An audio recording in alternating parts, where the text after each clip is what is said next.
네, 이번 주에 특히나 글로벌 변수들이 참 많습니다. 국직간 변수들 그 안에서도 FOMC 회의와 GDP 발표에 대해서 시장의 포커스가 맞춰지고 있는데요. 과연 어떤 변수가 가장 시장에 큰 영향력을 발휘할까요? 함께 살펴보도록 하겠습니다. 이런 변수들이 많은데 시장에 미칠 영향력도 또 다르겠죠. 그러니까요. 일단 이번 주 목요일입니다. 목요일 아침에 FOMC 회의 결과가 나오고 목요일 밤에 GDP 결과가 나오는데요. 네. JP모건에서는 FOMC 회의보다는 GDP 결과가 더 중요하다라는 이야기를 내놓으면서 시장의 화제가 되기도 했습니다.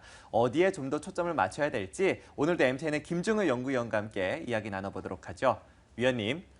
네, 뭐안 중요한 건 없죠. 다 중요한데 일단 뭐 그 순위를 이제 굳이 매겨보자면 뭐 JP모건 측에서는 3분기 GDP가 중요하다라는 얘기를 언급했는데요. 그 얘기의 본질이 뭡니까?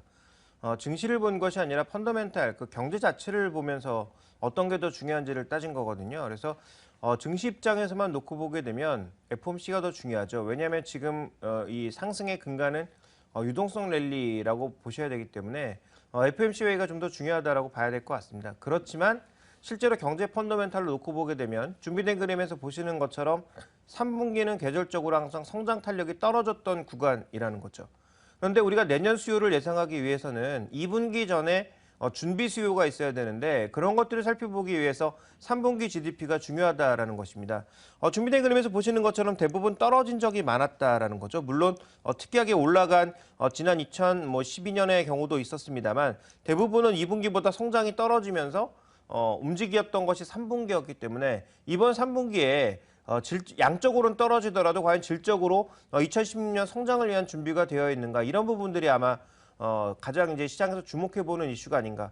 2016년도에 경제가 정상화되어야 실제로 부채 넘어가는 연준이 들고 있는 국채 물량도 소화할 수가 있고 경제의 성장 속도를 보면서 금리도 조절할 수 있기 때문에 이게 이제 가장 중요한 변수라고 JP모건은 보고 있는 것이고요.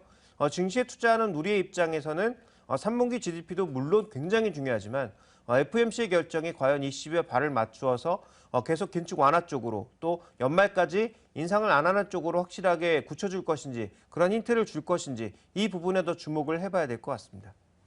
네, 증시를 생각한다면 FOMC에 그리고 펀더멘탈을 생각한다면 GDP에 좀 더 포커스를 맞춰볼 법한데요. 네. 시장 측면에서 바라봤을 때 FOMC 회의를 앞두고는 어떤 투자 전략이 가장 매력적일까요? 네, 최근에 이제 계속 여러 번 말씀드리고 있습니다만 우리가 주목해야 될 건 지수가 아니라는 거죠. 오히려 종목에 집중하는 것이 여전히 좋겠다라고 보고 있고요. 그동안 이제 제가 한 달쯤 전에 시장의 전체적인 트렌드가 낙폭과대주다. 그래서 낙폭과대주 가격 회복에 주목해보자라는 말씀을 많이 드려왔는데요.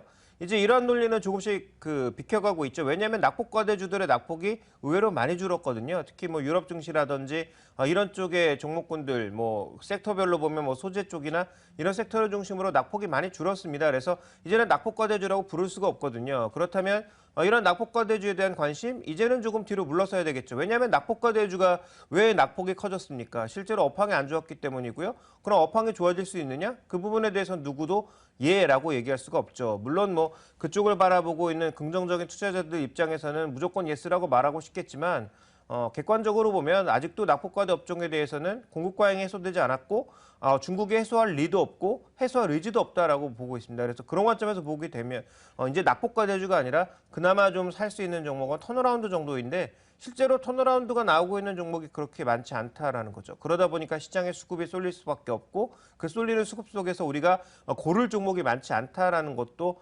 더불어서 봐야 되겠습니다. 그래서 어제 말씀드렸던 뭐 배당과 관련돼서 안전마진이 확보된 종목과 함께 업종 내에서도 턴어라운드 되고 있는 정말 일부 종목만 골라내는 것이 전략의 핵심이다라고 보고 있습니다.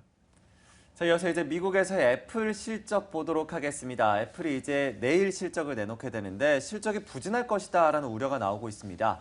애플의 부품사가 예상보다 좋지 못한 실적을 내놓으면서 결국 완제품을 내놓는 애플의 실적도 예상보다 부진할 수 있다라는 이야기가 나오고 있는 상황인데요.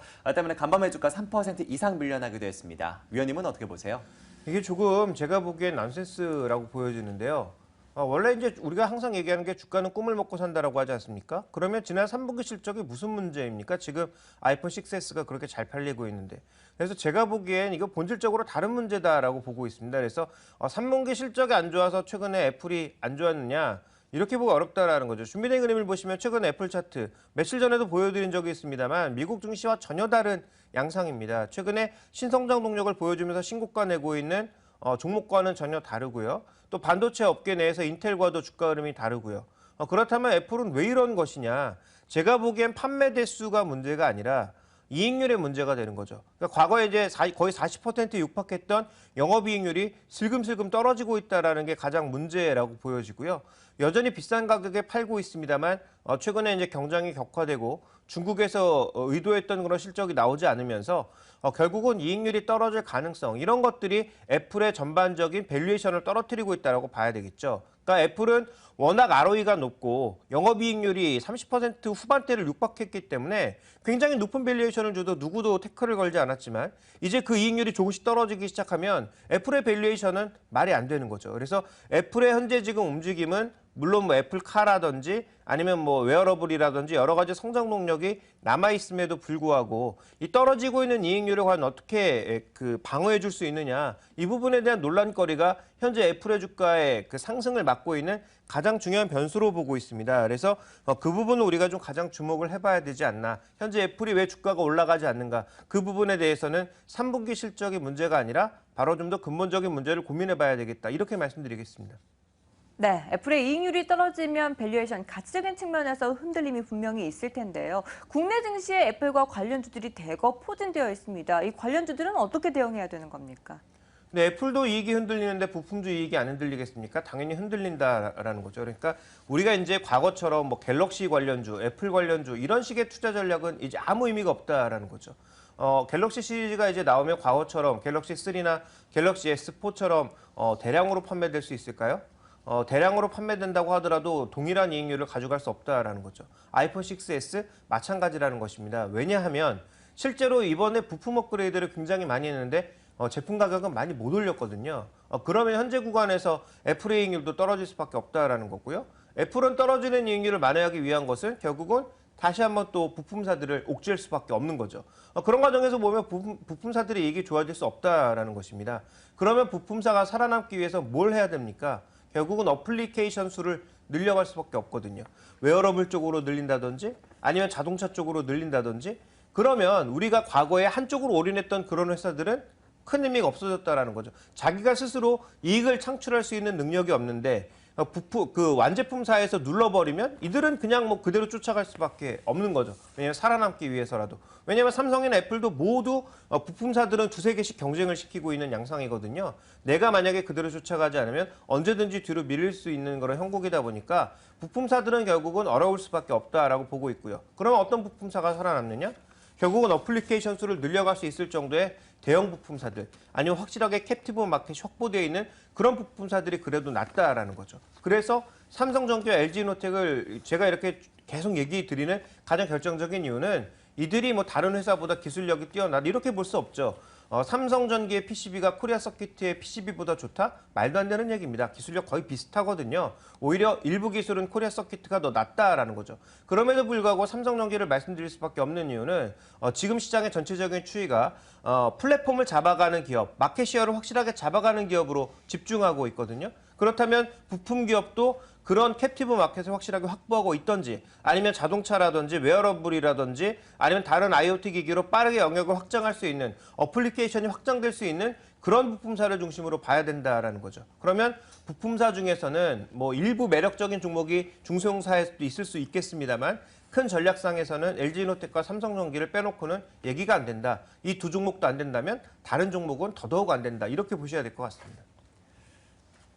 네, 마침 LG이노텍과 그리고 삼성전기가 이번 주에 실적을 내놓기 때문에 이 부분들도 눈여겨보셔야겠습니다. 이어서 독일 지표도 보도록 하죠. 폭스바겐 사태에도 불구하고 독일의 이포 산업지수가 결국에는 예상치보다 좋은 모습을 보여줬습니다. 4개월 만에 감소로 돌아서긴 했지만 그래도 예상 밖의 부진을 벗어나는 모습인데요. 일단 이 지표 왜 개선됐다라고 생각하시는지 그 이유부터 좀 들어볼까요? 그 IFO, 이포 지수가 어떤 지수인지를 먼저 우리가 명확하게 정의를 해야 되는데요. 이 7,000개 기업의 기업 심리를 조사하는 거거든요. 그러면 폭스바겐 관련 기업이 예를 들어서 한 뭐 200개 정도라고 합시다. 그러면 200개가 안 좋아지고 나머지는 폭스바겐의 이러한 사태가 우리에게 기회가 왔다라고 생각한다면 어떻게 될까요? 결국은 이포 지수의 특성상 한 기업의 문제가 전체 산업의 문제로 확산된다면 문제가 되겠지만 폭스바겐의 하나의 문제로만 인식한다면 폭스바겐 주변 기업들은 다 안 좋아졌고 독일 경제에도 분명히 충격이 있음에도 불구하고 나머지 기업들이 우리는 괜찮을 거다. 폭스바겐의 이 사태가 우리한테 오히려 기회가 되고 있다. 이렇게 인식되게 되면 이포 지수라고 하는 거 오히려 좋게 나올 수밖에 없는 거죠. 이게 바로 지표의 함정이라는 거죠. 그러니까 만약에 실물 경제로 봤을 때 폭스바겐이 진짜 큰 타격을 받는다면 독일 경제에 타격이 없을까요? 분명히 타격이 있다라는 것입니다. 그리고 지금 현재 구간에서 또 하나 우리가 주목해 봐야 될 건 ECB가 뭘 준비하고 있습니까? 12월 달에 추가 QE를 할 수도 있다라고 일단 드라기가 얘기하고 있죠. 물론 전체적으로 아직 합의된 것은 아닙니다만 독일도 실제로 경제가 좀 흔들릴 수 있다 이런 위기에 봉착하게 되면 그동안 드라기 총재와 계속 이렇게 척을 졌던 것을 이제 돌릴 수 있다라는 거죠. 우리도 어려우니까 이제 조금 양적 완화를 더 해보자 이런 식으로 독일마저 돌아선다면 마리오의 정책은 전반적으로 크게 부양될 업될 수 있는 거죠. 그래서 이런 부분들이 지금 IFO 지수에 반영되고 있다. 이게 독일 경제가 좋아지고 폭스바겐의 충격을 안 받았다라고 인식하는 것 자체가 저는 문제가 있다라고 보고 있습니다. 그래서 실제로 독일 경제에 분명히 타격이 왔지만 이포 지수의 특성상 한 기업의 문제는 이게 반영될 수 없다라는 게 첫 번째고요. 두 번째로는 ECB에 대한 기대감이 확대되면서 소매 기업들이라든지 일부 유럽을 향하고 있는 기업들의 신뢰 감이 올라갔다라는 것이 현재 이 지수의 예상보다 잘 나온 배경이다. 이렇게 보셔야 될 것 같습니다. 네. 그렇다면 말씀하신 것처럼 ECB 정책에 또 한 번 기대를 걸 수밖에 없는 상황인데요. 관련해서 국내 자동차 기업들에 대해서는 앞으로 어떤 영향을 미칠지 그 안에서 투자 전략도 함께 제시해 주시죠. 오늘 관련 기사가 하나 더 있는데요.